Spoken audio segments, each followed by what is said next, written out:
ꯂꯩꯉꯥꯛꯀꯤ ꯃꯍꯩꯂꯣꯏꯁꯪꯁꯤꯡꯗ ꯕꯣꯔꯗꯅ ꯄ꯭ꯔꯦꯁꯀ꯭ꯔꯥꯏꯕ ꯇꯧꯕ ꯂꯥꯏꯔꯤꯛ ꯈꯛꯇꯃꯛ ꯇꯝꯍꯜꯂꯒ ꯂꯅꯥꯏ ꯃꯍꯩꯂꯣꯏꯁꯪꯁꯤꯡꯗ ꯃꯄꯥꯟꯗꯒꯤ ꯄꯨꯁꯤꯜꯂꯛꯄ ꯂꯥꯏꯔꯤꯛ ꯀꯌꯥ ꯌꯥꯎꯅ ꯇꯝꯍꯜꯂꯤꯕ ꯑꯁꯤꯅ ꯃꯍꯩ ꯇꯝꯕꯤꯕꯒꯤ ꯃꯑꯣꯡꯗ ꯆꯥꯎꯅ ꯈꯦꯠꯅꯕ ꯑꯃ ꯂꯥꯛꯂꯤꯕ ꯑꯁꯤ ꯃꯅꯤꯄꯨꯔ ꯁ꯭ꯇꯨꯗꯦꯟꯠꯁ ꯐꯦꯗꯔꯦꯁꯟ MSFꯅ ꯍꯛꯆꯤꯟꯅ ꯂꯧꯏ ꯍꯥꯏꯅ ꯃꯍꯩꯔꯣꯏ ꯂꯨꯞ ꯑꯁꯤꯒꯤ ꯄ꯭ꯔꯦꯁꯤꯗꯦꯟꯠ ꯁꯨꯟꯗꯔ ꯈꯨꯃꯟꯅ ꯐꯣꯡꯗꯣꯔꯛꯂꯤ꯫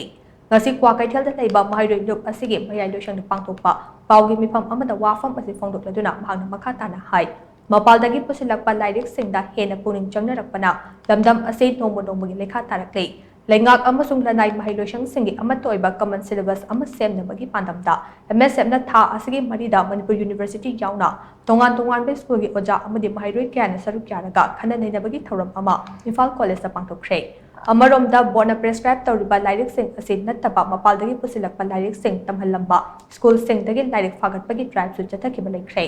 ꯃꯍꯩꯔꯣꯏ ꯑꯃꯅ ꯃꯍꯩ ꯃꯁꯤꯡ ꯇꯝꯕ ꯍꯧꯔꯛꯄ ꯉꯜꯂꯤꯉꯩ ꯃꯇꯝꯗꯒꯤ ꯍꯧꯅ ꯃꯄꯥꯟꯗꯒꯤ ꯄꯨꯁꯤꯜꯂꯛꯄ ꯂꯥꯏꯔꯤꯛꯁꯤꯡ ꯅꯝꯗꯨꯅ ꯇꯝꯍꯟꯕꯅ ꯑꯉꯥꯡꯁꯤꯡꯗ ꯃꯔꯩꯕꯥꯛ ꯃꯔꯝꯗꯝ ꯅꯨꯡꯁꯤꯕꯒꯤ ꯏꯊꯤꯜ ꯍꯟꯊꯍꯜꯂꯦ꯫ ꯂꯝꯗꯝ ꯑꯁꯤꯒꯤ ꯂꯩꯕꯥꯛ ꯂꯩꯍꯥꯎꯒ ꯆꯨꯅꯕ ꯁꯤꯂꯦꯕꯁ ꯁꯦꯝꯕꯤꯔꯒ ꯑꯉꯥꯡꯁꯤꯡꯗ ꯇꯝꯍꯟꯕꯒꯤ ꯇꯉꯥꯏꯐꯗꯕ ꯑꯗꯨ ꯉꯁꯤꯗꯤ ꯂꯥꯛꯂꯦ꯫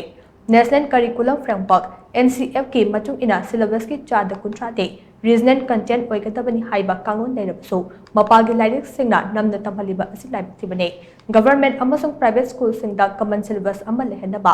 SCERT-ꯗ ꯍꯥꯟꯅꯗꯒꯤ ꯇꯛꯅꯗꯨꯅ ꯂꯥꯛꯈꯤꯕ ꯑꯗꯨ ꯑꯊꯨꯕꯗ ꯃꯤꯠꯌꯦꯡ ꯆꯪꯗꯨꯅ ꯊꯕꯛꯇ ꯑꯣꯟꯊꯣꯛꯄꯤꯌꯨ ꯍꯥꯏꯅꯁꯨ ꯃꯍꯥꯛꯅ ꯃꯈꯥ ꯇꯥꯅ ꯐꯣꯡꯗꯣꯛꯈꯤ꯫ ꯑꯩꯈꯣꯏꯒꯤ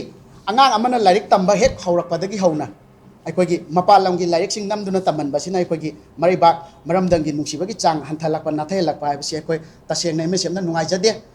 ꯃꯁꯤꯅ ꯃꯔꯝ ꯑꯣꯏꯔꯀꯥꯟꯗ ꯑꯩꯈꯣꯏ ꯅꯦꯁꯅꯦꯜ ꯀꯔꯤꯀꯨꯂꯝ ꯐ꯭ꯔꯦꯝꯋꯥꯔꯛ NCFꯀꯤ ꯃꯇꯨꯡ ꯏꯟꯅ ꯑꯩꯈꯣꯏ 30% ꯍꯥꯏꯇꯥꯔꯦ ꯑꯩꯈꯣꯏ ꯔꯤꯖꯅꯦꯜ ꯀꯟꯇꯦꯛꯁ ꯌꯥꯎꯅ ꯑꯩꯈꯣꯏ ꯏꯔꯝꯗꯝ ꯑꯁꯤꯗ ꯃꯍꯩꯔꯣꯏꯁꯤꯡꯗ ꯇꯝꯍꯟꯅꯕ ꯍꯥꯏꯔꯒꯁꯨ ꯃꯁꯤ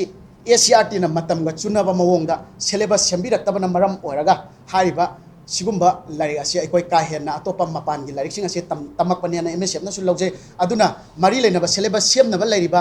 SCERT नसु मतमगा चुनबा सिलेबस असी सेमबिरकंदा दा अखोई कमन ओइबा प्राइवेट अमदी गवर्नमेंट की महिलोइसंग अनिदा खेतनबा लैतबा कमन ओइबा सिलेबस इरमदा मसिगी हेन्ना याइफनबा हौगलगलिबा नहा कयादा अखोई इरमदा मसिगी हेन्ना मसक थोकना खंगनबगी सिगुम्बा पीबा